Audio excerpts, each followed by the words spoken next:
Terry Miller with Terry's Tidbits, and in today's Advanced Admin Study group, we had a lot of fun. We also hit the really difficult topic of territory management, and I hope we did it justice. I'm not 100% sure if we got it completely right, but hopefully we spur some interesting conversation for you as you're studying that specific topic. Also, we talked about custom profiles, permission sets, and the delegated administrator. We had a lot of fun with that, and Jason led that portion of the presentation, and it was just a lot of fun. I hope that you enjoy it. If you're studying for the Advanced Admin Certification, I hope that you're following this playlist. Subscribe to the channel so that you don't miss any of our sessions. And I wish you the absolute best of luck, and I hope that you find this series helpful for you as you're studying and prepping.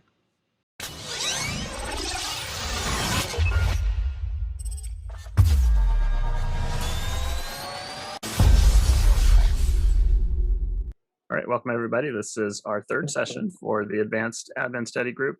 We're looking at territory management, custom profiles, permission sets, delegated administration in this one, and Carla's going to lead us at the end on a Q&A for the advanced admin stuff. So we'll see how well we do at the end of the session.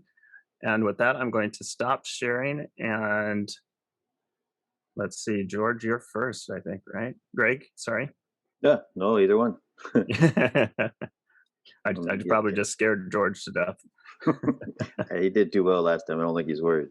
All right, let me try to share the screen there, I think, and then let me present. Find the present button.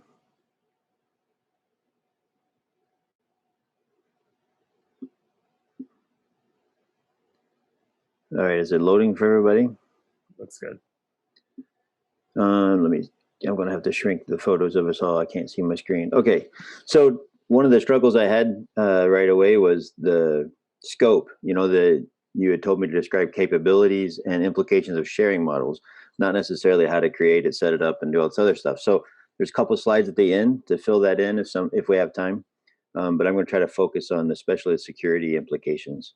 One of the things you highlighted already in the preamble, we were talking, there's a big difference in the text between the enterprise version, which is current, and the original, which retires in summer 21. So whenever you're looking at any of the instructions, make sure you know which one you're looking at.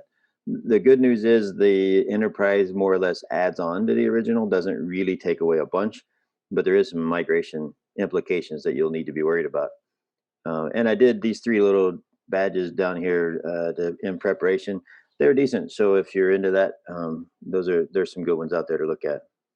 So let me jump in here, if I can figure out how to advance the screen. There we go.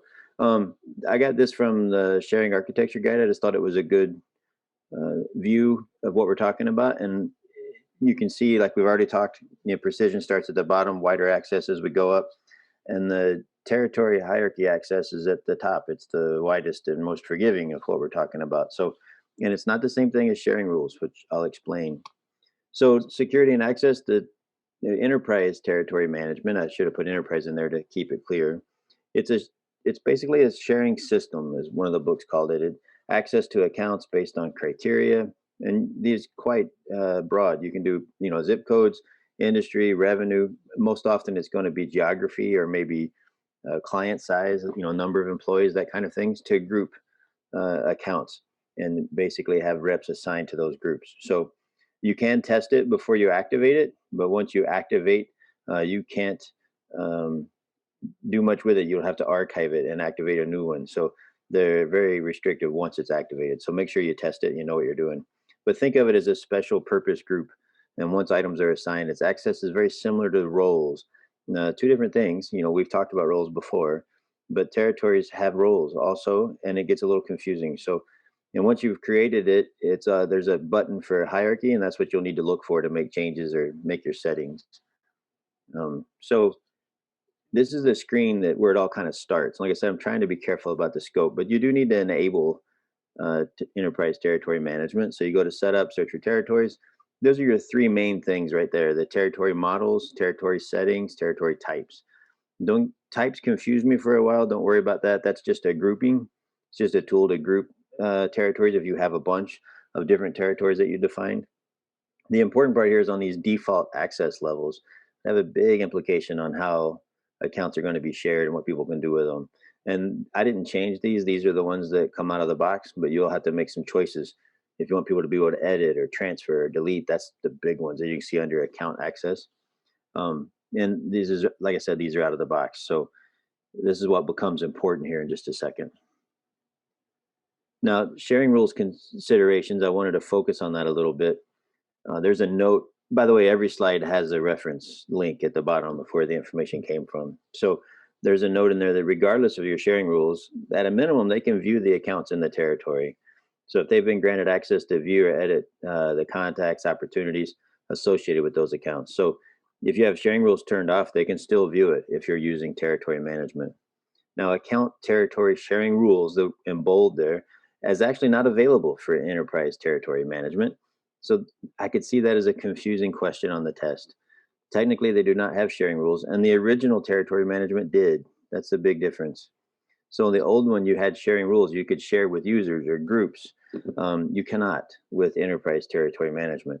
You can achieve basically the same access by making multiple territories or adding accounts to multiple territories. So you can get the same sort of look and feel, but technically they do not have sharing rules. I thought that was something to highlight. And I hope that doesn't get too confusing. One of the things on migrating from original to enterprise, and I only bring this up because again, it highlights what maybe questions might be. In the original one, you had sharing rules, like I mentioned. You know, when it says we here, that's not me, that's the Salesforce text. But it says that they suggest that you define additional territories. So you could have additional geographies, or you can have a territory as a geography, another territory that's focus accounts or sizes, and use those to achieve the same sort of access that you had before. Does that make sense? I can move on, but I want to make sure that the no sharing rules thing doesn't stumble anybody. Everybody okay with that one? I'll take silence as consent. A few considerations that I dug out as I was preparing. You know, an account can be assigned to more than one territory, so this could get really confusing. As a sales guy, I have a long history of sales, VP of sales. I've been frontline reps. You know, you could have a territory like I have the whole state of, you know, Iowa and Nebraska, but I also have the top 5 big accounts, or somebody has Nebraska, but I've got the top 5 big accounts separately. And so an account could be in 2 territories, and that's totally okay with the way it works. And permission wise, you're going to have to go into the profile and make sure they have this permission to manage territories. If somebody's going to add accounts to territories, take away, create new territories, even if they're not going to create, they still need to have view all access on accounts in order to assign accounts to territories that they don't own. So which fields are available for account assignment rules? It depends still on field level security. You can't override the field level security. So this is a big one to me, is if a user has the appropriate permissions for creating an account assignment, but the profile prevents them from viewing, say, like annual revenue, they can't use annual revenue as an assignment field. They can't use that one because they can't see it. So thankfully, field level security still will control who can see what there. Otherwise, you can set rules up. You can manually assign territories to an opportunity also, not just the account, but to an opportunity. And I think manual is probably the way that's going to happen most often. The only way to automate it is with some code they provide. You can't do that evidently through any workflows yet. But so sharing access to the opportunity, the users have full access to the account, can assign any activity. Remember this keyword there on any, because you can have more than one territory. But if you don't have, then you can only assign to the territory that the account is already in. Otherwise, if you had an opportunity and it was like say a new product, and you can assign a territory for this new gadget we're selling. So everywhere we're selling this new gadget, it's in this special territory. And you could do that if you had full access. If not, you could only assign it to the territory that the account already is in, say like California or, you know, Pacific Northwest or something. So it can get a little confusing, and I'll show you how you can check to see what territories it belongs to. So for manual territory assignments, it suggests opportunities assigned to the territory's account. You know, Salesforce wants you to keep that clean and kind of be in the same territory that the account's in, the opportunity. It doesn't have to, though. You could, like I said, you can have a special rollout of a new product or something and have a highlight there. So when a territory is assigned to an opportunity, not the account, the opportunity is shared with all the users assigned in that territory, in the territory hierarchy model. So, uh, you could open it up to a lot of people. Maybe you didn't mean to, depending on how you're using them. I thought, from my view, here's another hierarchy. And this is what I meant. Like, it behaves like a role hierarchy we have. This is a separate one. So now you have to manage both. You have a role hierarchy and you have a territory hierarchy. They behave very similar. And this is a page right out of the help guide, and it has some good fields to know. Like, if it'll tell you on here the people's names, they are the ones responsible for um, the forecasting model. Their name will be in there. It'll tell you if it's active or not. The states you can be are active, planned, or archived. And you can see, you can run the filters. There's other things on here that maybe is outside the scope of the sharing implications. But the sharing implications, as you might expect, if you got North Beach territory, and what you assign a product or something to North Beach, it's going to inherit some from San Francisco. So if San Francisco's territory was more restrictive, you assign it to North Beach. It depends if you told it to take from the parent or if it can have edit its own rules. So my fear is there's a lot of possibility here for complexity, and you're going to lose control of what you got set up. But how to identify users in a territory? Well, you can go into the account and there's the related list. So you can open up the account record itself and you can see the territories that are assigned, and you can see identify the users. It'll even tell you why they're assigned there. There's a little bit of setup you'll need to do. You'll have to go into the page layouts and actually add these related lists, so you can do that. And it's in the instructions, pretty well laid out. And like I said, I have some screens at the bottom to kind of go into that. But if we have time, and it looks like we will, because you guys are asking way too many questions here. When you're going to plan it, like I said, planning and creation is not really in scope, but you got to remember the page layouts won't show territories right away. So when you enable the territories, you plan it out. This type is just a grouping. So the type's just a grouping. The model, this is where all the meat is. This is where you set it up that I want to do geographies and states and cities, whatever you want to do. And then the hierarchy is a little bit like the reporting structure on our role model, but it's basically so you can roll up forecasts. So I can see that my opportunities for California add up to X amount of million, but my opportunities for Western United States, add up to 10 times that. So that's what the hierarchies, the main function I could tell. And then you can manually assign, or you can filter with rules. I'm pretty sure manually assigning is probably the most common. But you can actually tell it to check the rules again whenever the opportunity is edited, which would make sense if you've updated the company with a new cities, let's say, change their address. Well, that could change the territory that it's assigned to, and would roll through the forecasting too. So you have to be careful. There is a exclude box. Oops, hold on. You can put a field on the page layout where somebody could check and say, I want this account to be excluded from the assignment rules, which I could see that being used quite a bit if somebody was just wanting to hold on to it for some reason and didn't want it to get assigned. So Greg, just a quick question on the manual assignment. Do you Yeah. think is it a fair statement to say that you would only assign salespeople to territories? Or I don't. are people in that sales portion of your organization?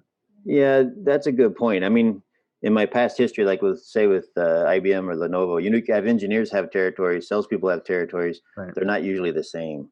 So like an engineer could have a much larger territory than what a salesperson would have. And So that could be a form of a type there, right? Engineering would be an example of a type. A type is just Perhaps. a grouping of models. No, they'd be in the typing is really confusing. It's not like a record type. A type is just a grouping of models. I can't really see the reason for that. I mean, how many territories are we going to have? I guess a really large company might need to group them from, like, a type would be like, these are all our U.S. territories. These are our European territories. That's what the typing's for. What I was seeing in the articles when I was reading through some of this was they used named accounts as a type and direct accounts as a type. No, that would make sense, because like when I was selling IBM, there's 5 accounts in Nebraska. They're huge, right? those 5 were separate from the Nebraska rep. They would have everything else. So that's where you could have 2 different models. That's a model, not a type. So the model would be, assigned accounts revenue this large goes to this model. Revenue this large goes over here. Geographic state goes this way. Those are all models. And I hope I got that right, because it is a little confusing for me. But and I think you could accomplish a lot with teams that I wouldn't want to do with territories. So like I might want to put the engineer on the team with the rep and let the reps be the only ones in the territories. So there's more than one tool here, right? I mean, sure. When I was talking, like I said, I was talking to Dustin. He said they use teams, they don't use territories. So a lot of this can be accomplished some other way. Forecasting, I think, is where this becomes more interesting. Like, how much money am I getting out of the Midwest? How much money am I getting out of the Southeast? Yeah, that's where and you have to make the reports for that, by the way. In original forecasting, there were some built-in report types. Those are gone. Now you've got to make the report types for this. And the book shows you how, but you're going to have a lot of report fun with the new one. But one more page of things here, and I think we're all done. If you're not done, but I mean, for questions, if you're looking for, you got to set this up. I did this in the little sandbox org, but you have to add the assigned territories to the related, to the page layout, and add the users to the page layout, and then add territory filtered opportunities. Otherwise, you can't really see and interact with what you've enabled. It'll be hidden from you. So, and I love all the instructions they tell you to make sure you understand the user permissions. Doesn't really tell you what that is or how it's done. It just tells you need to understand it. But so that was super fast. I didn't mean to talk so fast. I spent hours trying to get this understood because I thought it was rather confusing. Especially, it seemed kind of a trick question because there's no sharing rules for enterprise territory management. So I could see the test being a little tricky or trivial pursuit on the sharing rules idea. But so did I just confuse everybody, or is there any questions, or does that make sense? Yeah, here, I was trying to look up, because I remember going through a focus on forest question. I haven't looked into territories really at all, but I remember when I was doing the focus on forest practice questions, it talked about how to set up territories, and it was thought that you can only have one model active at a time. That's correct. Yes. Okay. All right. But you were just saying that there's like different models. You can have like the model for the big accounts or models for engineers. Right? No, good point. Yeah, your model would contain all those things. There's only one model active at a time. So you could have different rules. You could have, I might have misspoke there. I got you confused. So when you're planning, I could have multiple, I think it's up to about 4 actually, but I can have different models that I'm planning. And I can test them out and see what happens, but I have not activated them. I can only activate one model. And then inside that model, I could say any account bigger than this goes to this territory. Any account smaller goes to this territory. So the rules would assign accounts as I want. But yeah, there's only one model active at a time. Gotcha. And within that model, that's where you have the different territories, where they could be a hierarchy territory, it could be a whole separate well, to be careful, hierarchies every model is going to have its hierarchies. So you could have states, you could have territory size, go have zip codes, revenue amount. You can have different rules, but your hierarchy is going to show up, and permissions are going to flow upwards, just like they do on the other. So, yeah, because I remember like what was it was like saying how to set up the territory, and so you first create the type in order to define the type for the model. Yep. And then from that model, that's where you create your territories. And when you create your territories, you'll look up to a parent territory, and that creates a hierarchy. When you just create a territory one at a time, and you could have it have a parent or not, and then you create the assignment rules that'll just like more show what type of territory it is, whether it's for engineers or for sales. Yeah, it might have unnecessarily added some complexity with the engineering comment. I think I'm going off a hunch here, but I think 99% of the time it's going to be sales territories, because it's going to be really hooked to commission and which accounts are mine, who can I sell to, what opportunities do I have. So this example they use with, you got North Beach and Nob Hill, and then you got San Francisco's up from there is California, up from there is US. I think that's a pretty common approach that they would have.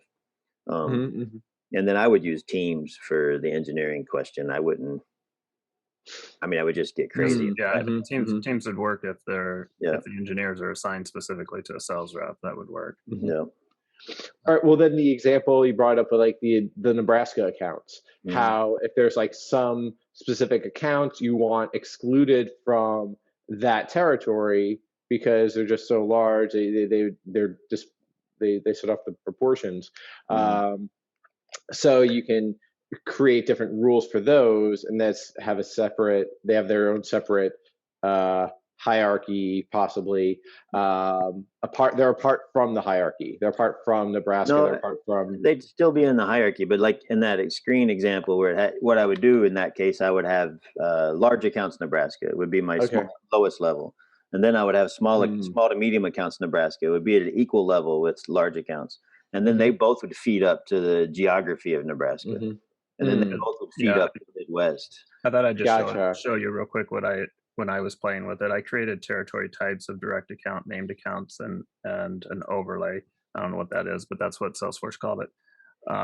That's everything else, basically. Yeah. And then when you get into your model, and you can only have one active, but you've got the ability there to view that hierarchy. That gives you your let me see if I can do an expand all there.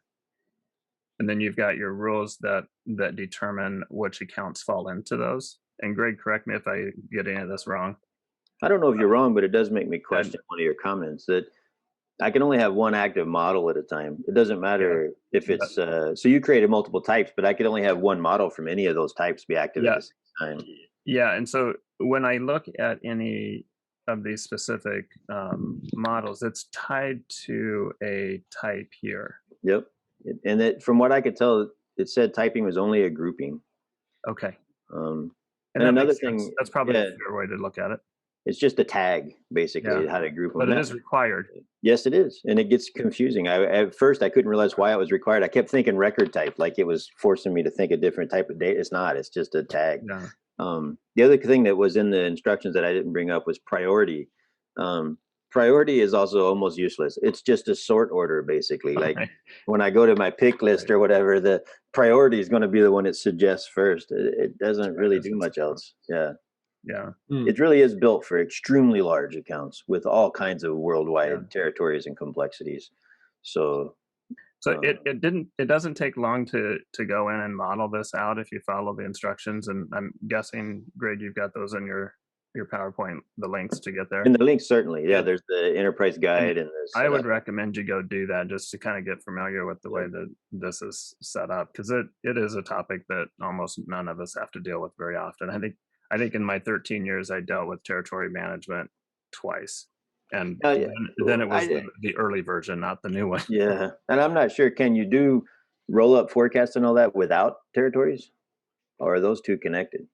I don't know. I don't know the answer to that either. I'd have to find that, because I could see that would be the issue. If they're going to want to know how much money is coming from Nebraska, how much money is coming from Iowa. Well, the territory becomes a field on the opportunity. So I would think that you'd be able to get there, even if it wasn't through the traditional forecasting. You could do it through reports pretty easy. Yeah, I don't think you need territories for roll-up forecasting. It just happens under who reports to who type thing from that point. Interesting. Because that's the only thing I could really see territories for is, from a rep history is like, okay, which accounts are mine? And normally you've got a list, right? Or you'll be a geo. So, that's the only, but then if that's in place, it would help me to roll my forecast up. So, right. Yeah. Sorry. So play around with it. Fantastic job. That was a tough presentation to have to do. It was fun. I didn't realize how much I didn't know until I got into it. Yeah, awesome. It is. It's kind of a cool topic. All right, Jason, I'm going to kick it over to you to finish up on the security and access topics. Here, I need to be able to share my screen. Are you setting that up now? You should just be able to hit the share button, green button at the bottom of the screen. Oh, there it is. Obviously, the big green button. Yeah. Okay. It's hard. So many different tools. Well, because it's just like blended. I was like looking at the white ones. I completely missed the green one, the big obvious one. Okay. All right.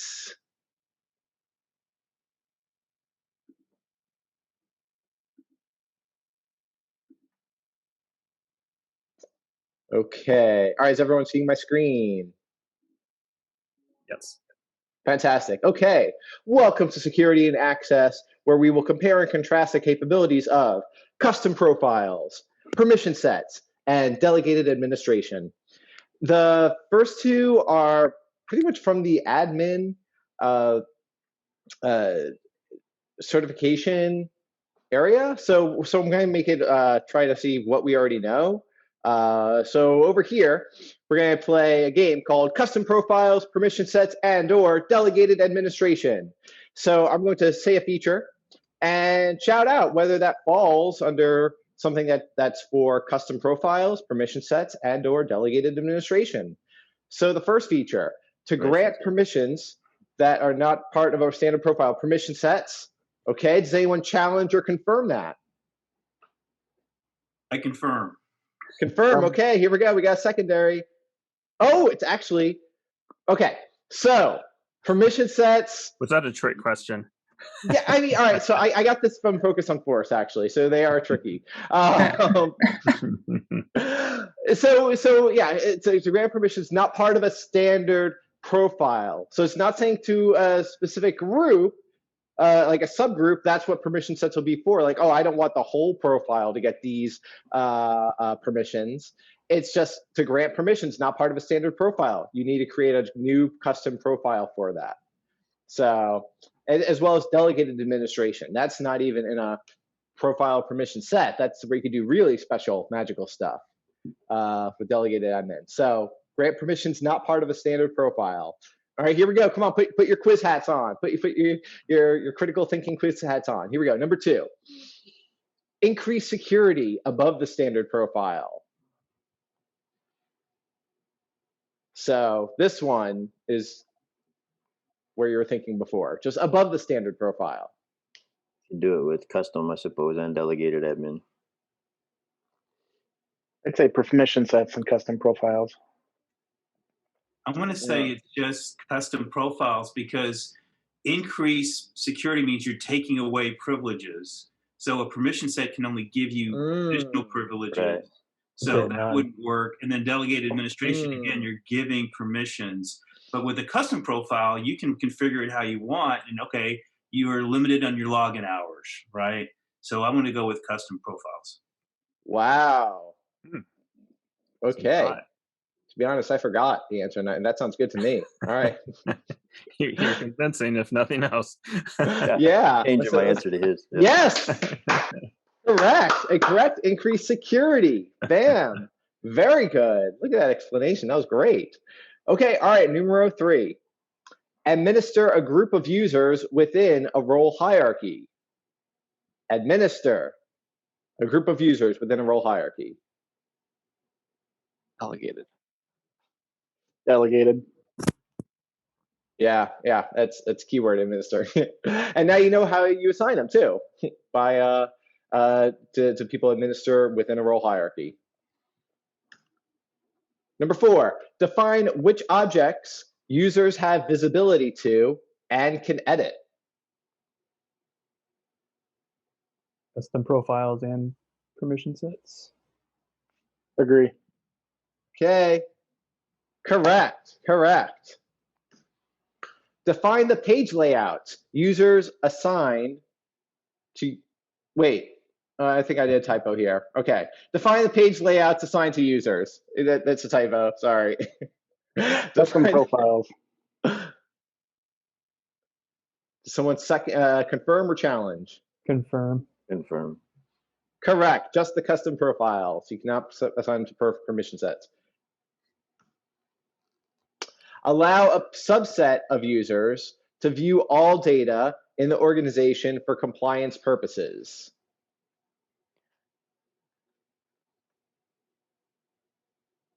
I'm going to say both custom profile and a permission set, but permission set would be the way you'd want to do it. Agree. Mm-hmm. Mm-hmm. All right, well, think now in like, for best practices, a subset of users. So I understand like for all cases, yeah, you could do custom profile, but best practices, if it's like shooting keywords, a subset of users, that means Permission set. Yeah. And to view all data, like, yeah, so that was a little trick answer they put on there. But that's just, that's the icing on top of that answer. Correct. Permission set's correct. And that's the Just specific real setting. quick on this question, because I'm Yes, George. really learning, and the questions can be really tricky. So this is really for the whole group. Mhm. Technically, you could do that with, permission set's the way you do that. But technically, Yes. a custom profile could do that too? Or is there a way that Salesforce would say, no, that's wrong, you have to go with permission set? No, you can do it with custom profile. You can, create, but it's just for best practices. It's trying to make sure that subsets are just getting permission set. You're not creating profiles. Right. You're limited to the number of profiles you can create as well, and they're harder to manage. So permission sets, you're more granted. You can do more. Yeah. So a couple thoughts on that. There is only going to be a correct answer on the exams. When I've helped with writing some of these things, and it's one of the things that when we're reviewing a question, there can only be one right answer. It's not going to be what is the most correct way to do it. It's going to be it is the correct way. So keep that in mind as you think through these. And that's a great point, Jerry. One other point too, and this is new, but this is where Salesforce is going. Profiles going away, permission sets are the way to go. Just because a profile, you can give away so many permissions that you don't even know. So Salesforce is really pushing to have a new profile minimum access, and to build on that with permission sets and permission set groups, which have the muting function.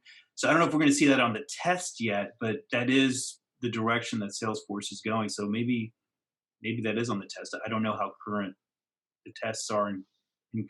Maybe Terry, do you know when you take a test, is it how far back do they go in terms of the releases and the latest? It's current as of the time that was written. Interesting. So, don't they say too on the web assessor what release they go to? Yeah, it does. So you can see that. Follow that. Yeah, that's a good way to do it. Thanks. Yeah, when I took the Winter 21 App Builder exam, I had a question about the dynamic forms on there. And so I'm like, oh my goodness, really? Wow, that's like, okay. And it's like, it does say, it said Winter 21 at that time. And that's why they put like questions that don't matter on there. They'll have like some test questions, test questions. Right, last one, a user needs to manage a certain aspect of a custom object, such as adding pick list values to a field, creating a custom tab, and modifying the page layout. So they need to manage the certain aspects of a custom object. Permission set. Yeah, I'm going to go with permission set because the profile will not affect. Ooh. And this is for a user. I was going to say delegated administration, only because you haven't come up enough on your process of elimination. Well, so let's look back at the question. A user needs to manage certain aspects of the. So this is where like the wording, the metadata. They need to manage the metadata. Okay, adding a pick list value to a field. That's metadata. Creating a custom tab. Modifying the page layout. Yeah, these seem like administrative duties. That's why I would go delegated administration. Exactly. There's no profile for that for the metadata side. You can do the data side. You can modify all, but that means you're modifying all data. All right. Any questions on that? So that's where we see, delegated administration is like the new kid on this advanced admin block. Let's see how it compares to the other ones. I'm not familiar with it. So is it metadata? Is that the key?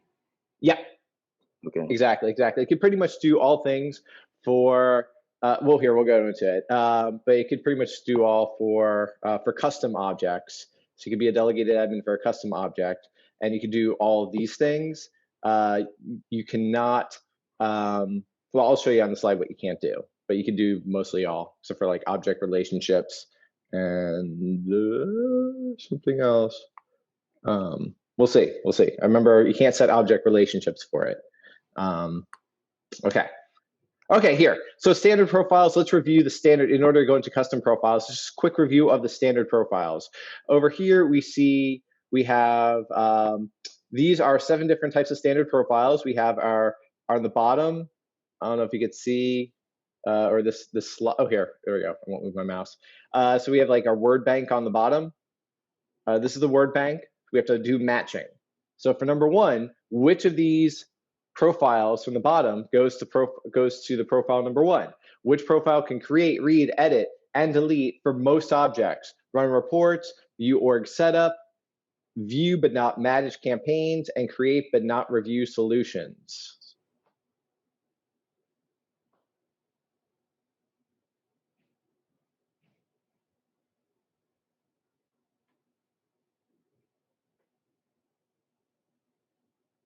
If you want to like take out a pencil also and like write down which ones you think you saw a match for, so like process of elimination, you could do that.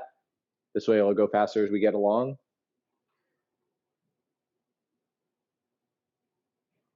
Well, I wanted to go with solution manager, but when it says not review solutions, it made me hesitate. So I don't know. I wanted to go with marketing user because it has campaigns in it.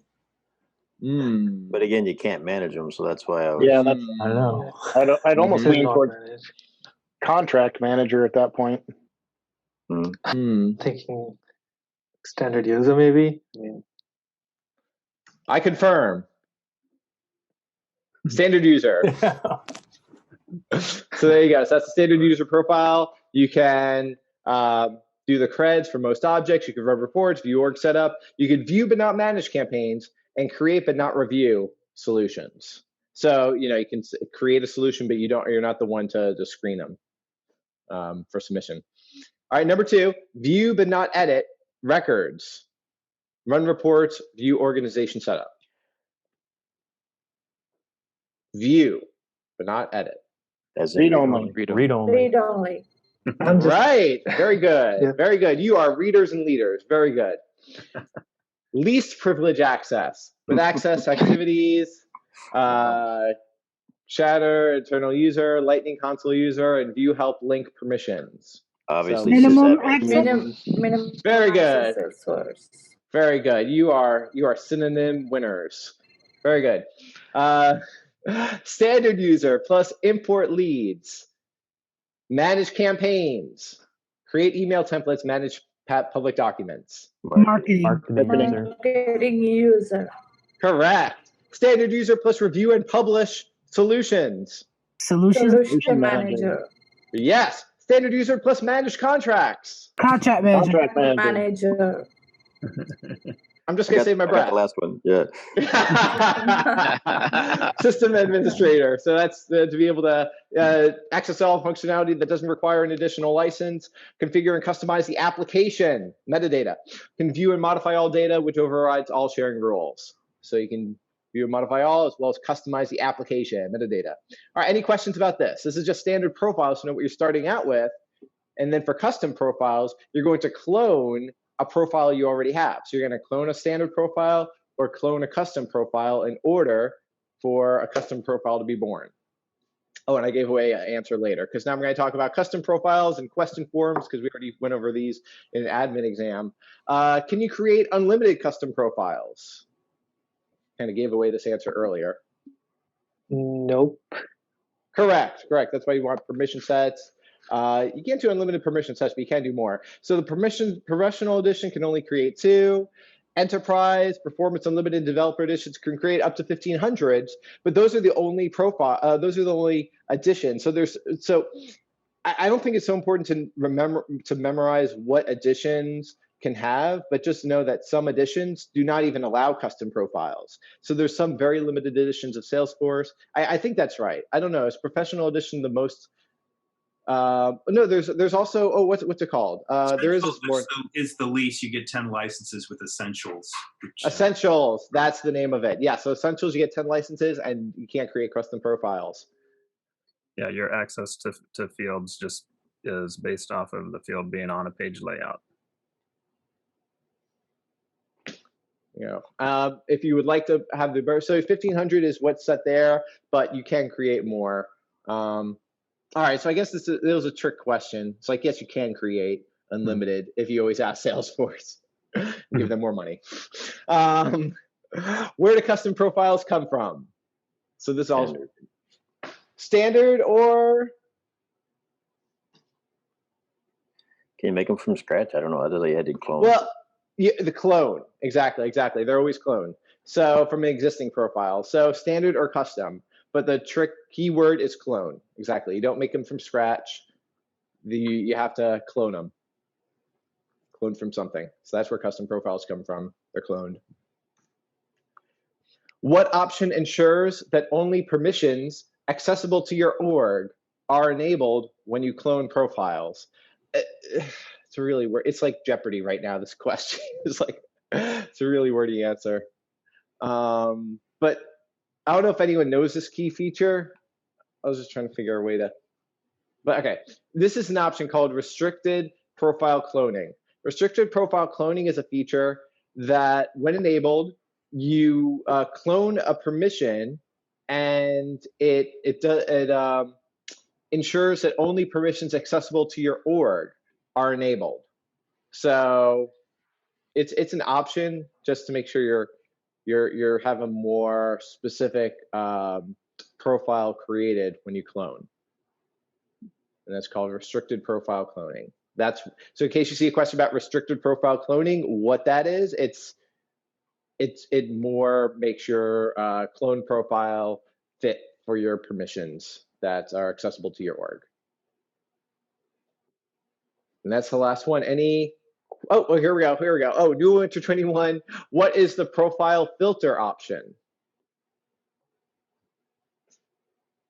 I'm not aware of it. Yeah, same here. I'm trying to remember. It limits users from viewing any profile names other than their own. Okay, so you can turn that feature on. Profile filter option. It limits users from viewing any profile names other than their own. And that covers the custom profiles, all there is to know for advanced admins. Any questions so far? If I can, on that restricted profile cloning option, yeah. When you're saying permissions accessible to your org, you mean the org-wide defaults, or what do you?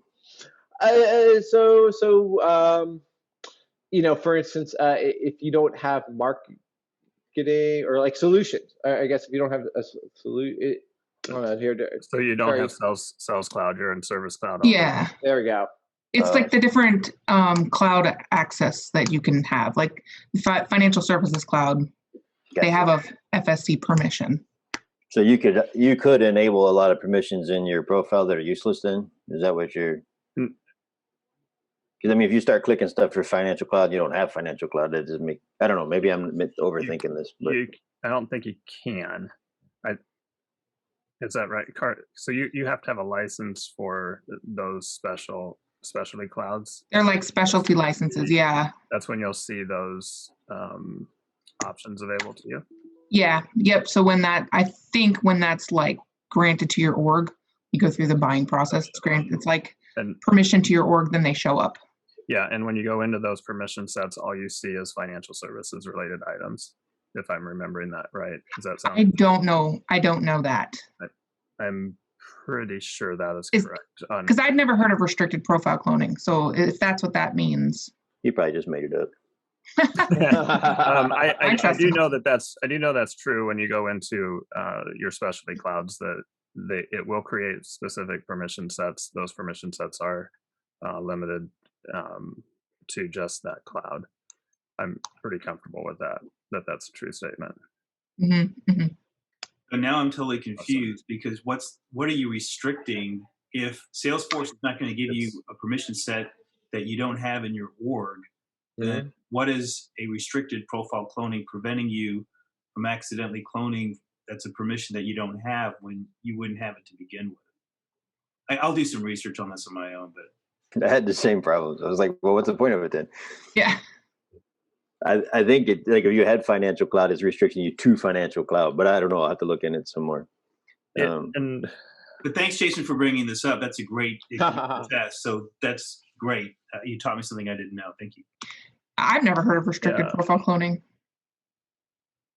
Let's see. Oh, wait, hold on. Wanted to just get to the note for it. I was trying to look it up too, just to make sure I'm not misleading anybody, but I'm not finding anything on it either.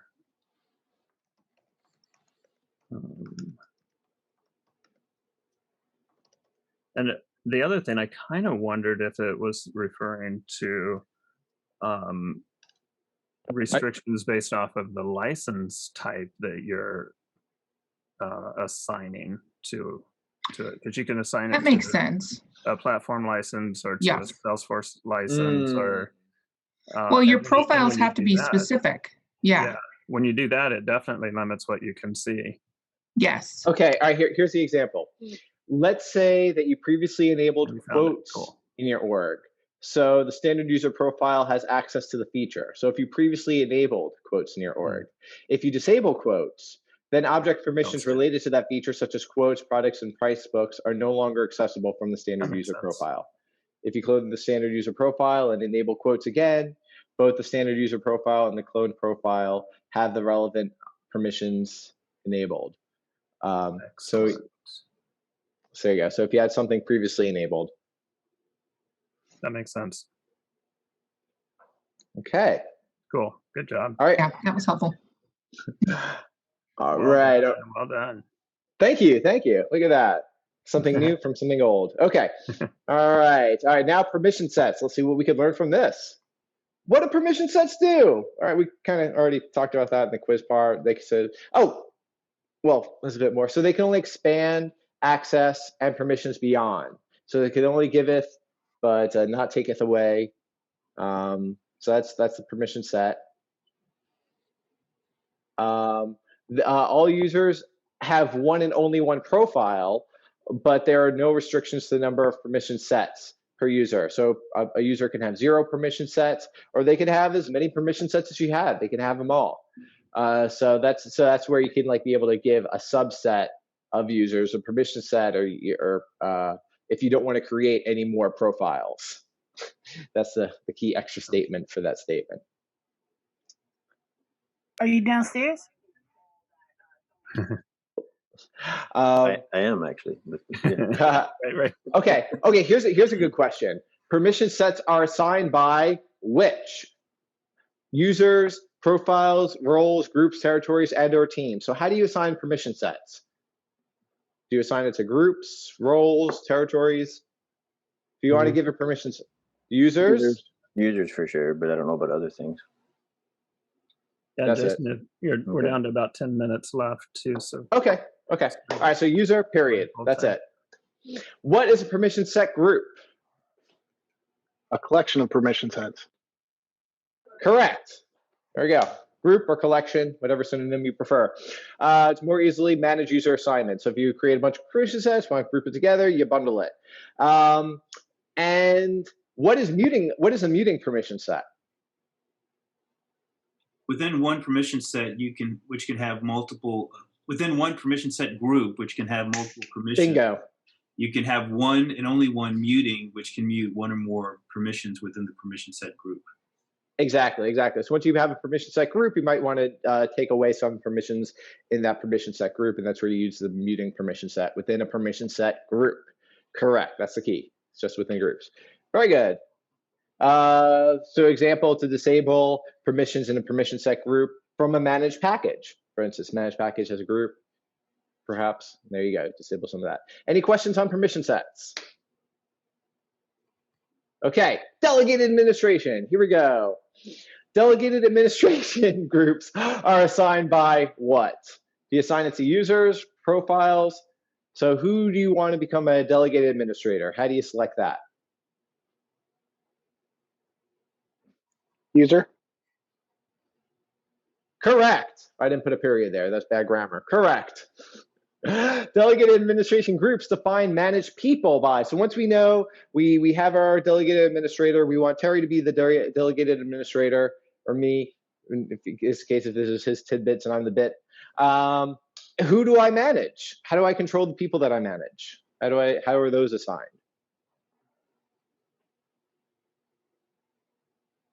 There's several options. Role is one of them. It's it. It's role with the subordinates. You can't take it away. It's like if you do the CEO, then whoosh, everyone's under that CEO. So it's the role and subordinates all in one package. And that's how you define the assignment for the administrator. And delegated administrators can assign users that they administer to assignable. Okay. Oh, okay. Delegated administrators can assign users that the administrator assign. Okay, so if you're a delegated administrator, you have access to metadata for your users, and you can. What can you? This is really weirdly worded. Okay. You have access to, besides the users, you have access to different things of this metadata. You have access to profiles, permission sets, roles, groups, territories, and/or teams for assigning to your managed users. Which ones of these do you have access to assign?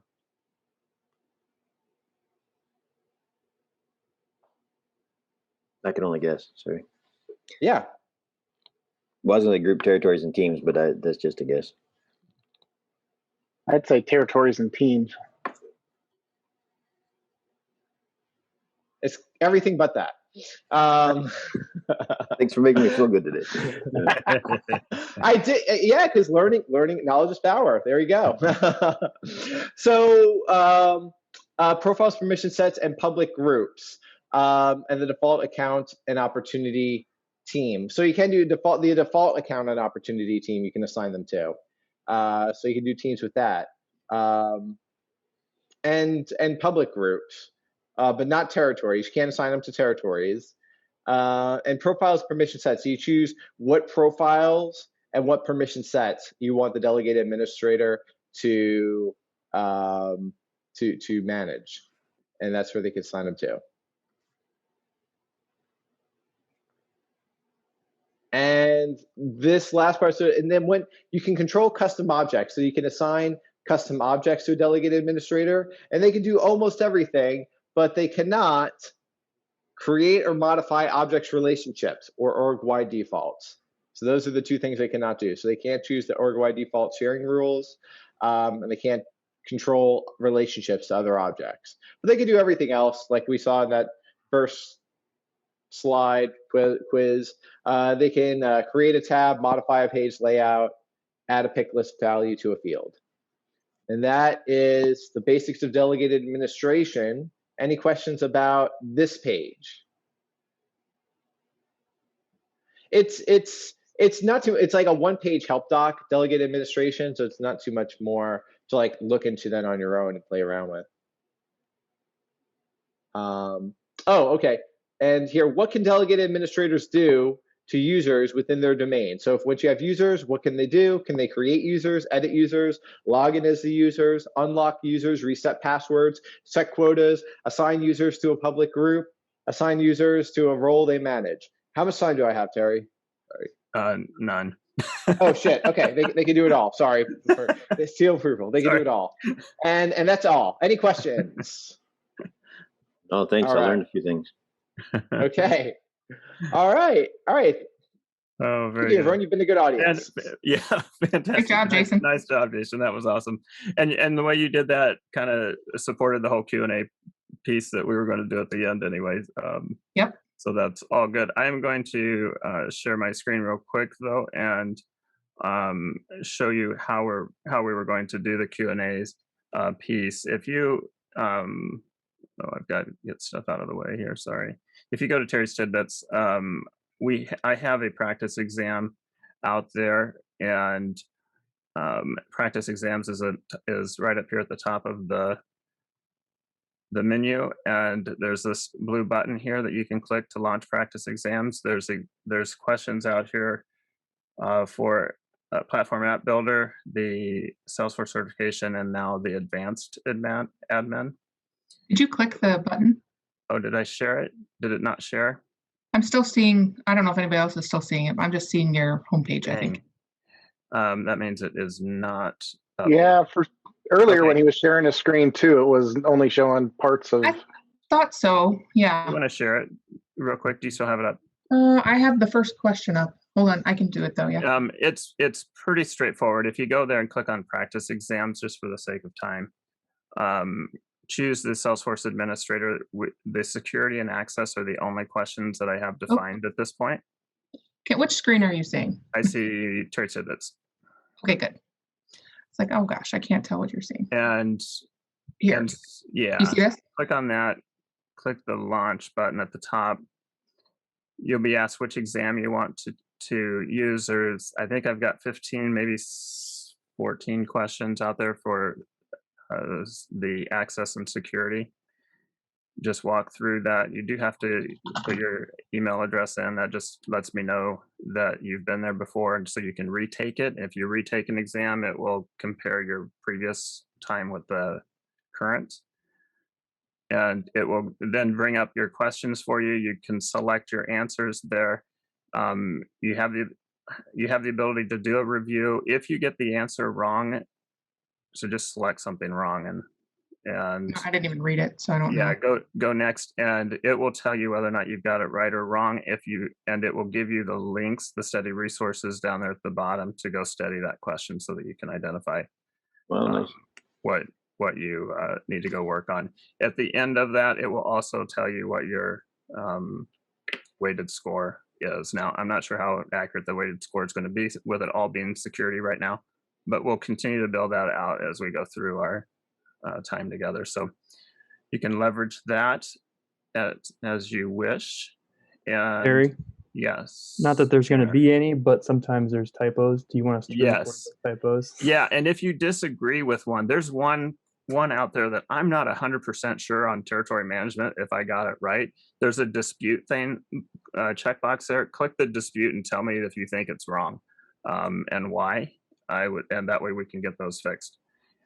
It'll take it out of the queue, I think, too, if you dispute it. So, next week, I'm not going to go ahead and share this. I'll just talk to it.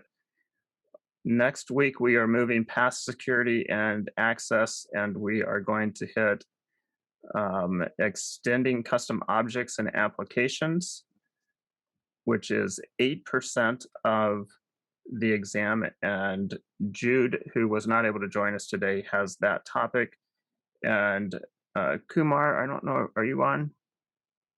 I don't know if I saw you. Yes, I am. Oh, cool. Excellent. You are up for auditing and monitoring, which is 6%.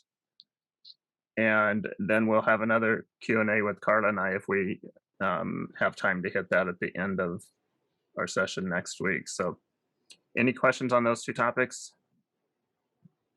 If you do, you can reach out during the week, but that's what you should be studying if you're keeping up with us. And we will all get back together next week.